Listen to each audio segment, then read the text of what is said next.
ఉన్న బంగారాన్ని విడిపించి ఆ రోజు ఆన్లైన్ రేటుకే మేము కొంటాం. Sharma gold company.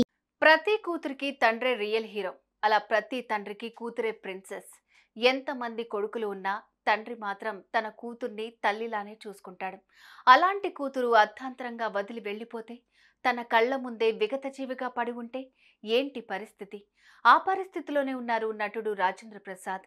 కూతుర్ని పోగొట్టుకుని పుట్టెడు దుఃఖంలో ఉన్నారు. అమ్మలా చూసుకునే బిడ్డ ఇక లేదనే షాక్లోనే ఉండిపోయారు.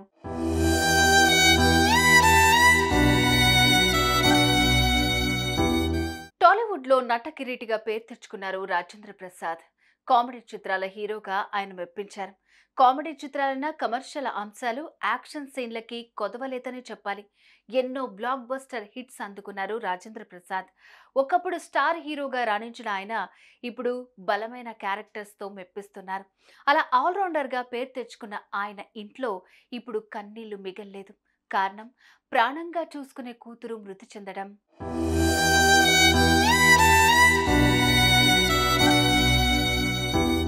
రాజేంద్ర ప్రసాద్ 10 ఏళ్ల వయసున్నప్పుడు అమ్మ చనిపోయింది. ఆ సమయంలో తాను పెద్దగా ఏడవలేదు. కానీ తల్లిని తన కూతుర్లో చూసుకుంటున్నానని పలుమార్లు ఆయన చెప్పారు. గాయత్రి అంటే తనకు ఎంతో ప్రేమ అని, పెద్దయ్యాక ప్రేమించి తనకు ఇష్టం లేని మ్యారేజ్ చేసుకుందని తెలిపారు. అది ఆయనకు నచ్చకపోయినప్పటికీ ఆ తర్వాత సర్దుకుపోయి కూతురుతో ప్రేమగా ఉండటం మొదలుపెట్టారు. పలుమార్లు ఆయన స్టేజ్ పై కూతురు గురించి గొప్పగా చెప్పారు. తల్లిని కోల్పోయినా కూడా నా బిడ్డలో చూసుకుంటున్నానని తెలిపారు.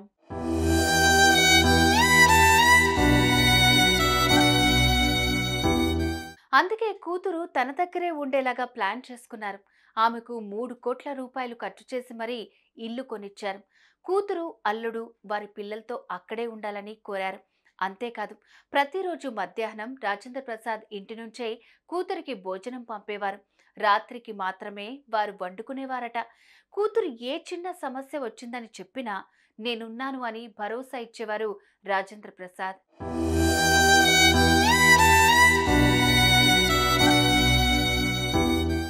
ఏమున్నా ఎంతున్నా పిల్లలకే ఇస్తారు తల్లిదండ్రులు.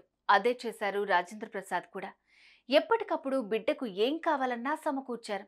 కానీ ఎవరు కళ్ళు పడ్డాయో ఏంటో, గాయత్రి రాజేంద్ర ప్రసాద్కు దూరం అయింది. అనంతలోకాలకు వెళ్ళిపోయింది.